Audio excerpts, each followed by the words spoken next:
And we talk about issues in the campaign, but for families across Indiana and across the country, the economy is more than a discussion point. That's because the cost of everything from health care to gas to college tuition has shot up while wages and incomes have stayed the same. So families are feeling the pinch. You heard some of the questions that were asked during the town hall meetings over the last couple of days. People are under enormous pressure. And on top of that, millions of Americans are also facing foreclosure or seeing the values of their homes decline, and millions of more are out of work. So I wasn't particularly surprised when I read the other day about a poll that shows people are now more downbeat about their futures than at any time in nearly 50 years. But that's only half the story. Wall Street executives have been doing just fine. Some CEOs make more in one day than their workers make in 1 year. There was a story in the paper the other day that I mentioned in the town hall meeting yesterday, a study that found that the top 50 CEOs made around $15.7 million last year, despite the fact that many of their companies had been falling behind. You know, we all believe in that fundamental American value that if you do good work, if you're successful, you should be rewarded. But if you're a Wall Street CEO today, it doesn't seem to matter whether you're doing a good job or a bad job for your shareholders and your workers. You will be rewarded either way.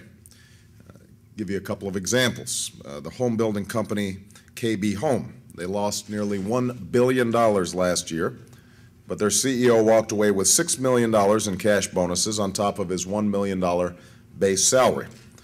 Just the other week, we learned that when Countrywide Financial was sold a few months ago, its top two executives got a combined $19 million.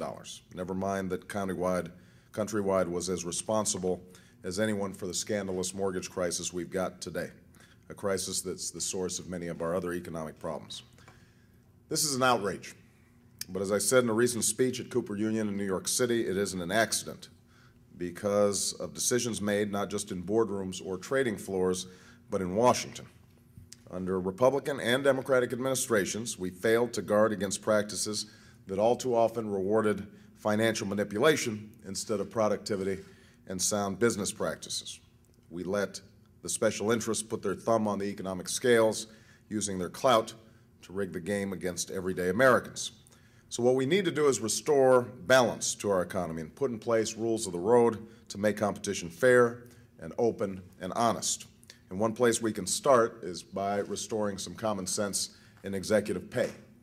And that's why last year I proposed legislation that would give shareholders a say on what CEOs are getting paid and help ensure that companies are disclosing the rationale for the salary and benefits that CEOs are getting. This isn't just about expressing outrage. It's about changing a system where bad behavior is rewarded so that we can hold CEOs accountable and make sure they're acting in a way that's good for their company, good for our economy, good for workers, good for America, and not just good for themselves. We've seen what happens when CEOs are paid for doing a job no matter how bad a job they're doing. We can't afford to postpone reform any longer, and that's why Washington needs to act immediately to pass this legislation.